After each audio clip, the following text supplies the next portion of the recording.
Hello, my name is Dailon Cothran, and today I will be talking about genetically modified crops.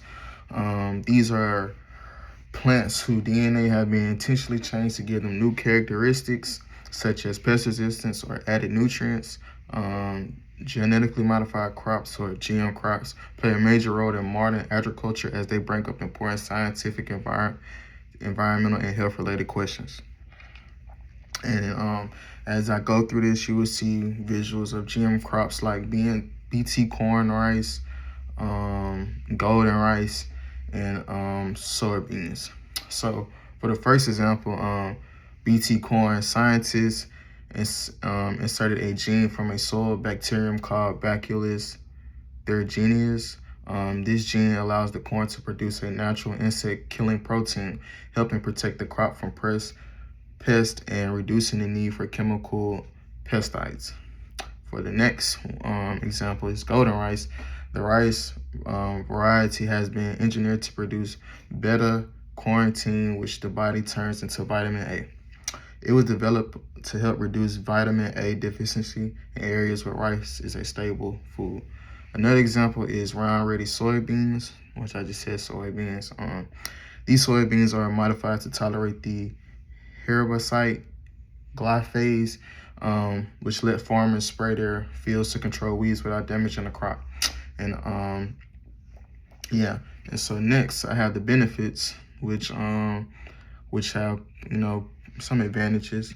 And one major benefit is increased crop yields, because some GM plants can resist pests or survive tough growing conditions. Farmers can produce more food on the same amount of land. And then for another benefit I have is lower pesticides use. For example, BT corn can naturally protect itself from insects, which means farmers don't have to rely as heavily on chemical sprays. And then for the last benefit I have is GM crops can also offer improved nutrition. Golden rice is a strong example, since its added vitamin A can prevent serious health issues like blindness in communities with limited access to nutrient-rich foods. And these are just showing yield increases, reductions in pesticides, and use of comparisons of nutrient levels.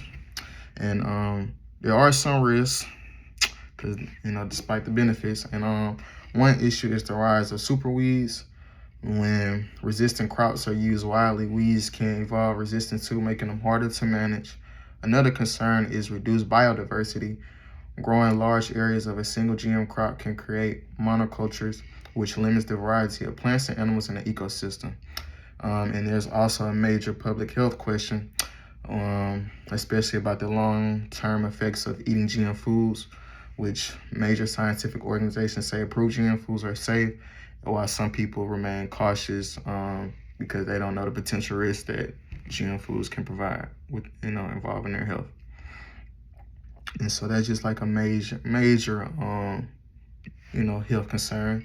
And then when trying to balance both things out, it's clear that GM crops bring real benefits but also important challenges. The goal is to find a balanced approach using scientific evidence, considering environmental impacts, and thinking about how these technology affects farmers and communities. And so pretty much, in conclusion, genetically modified crops are a significant part of today's food system. They can boost production, reduce pesticides use, and improve nutrition, but they will also raise environmental and ethical concerns. And so pretty much there goes some of the benefits and the risks when dealing with genetically modified crops. And that's my presentation.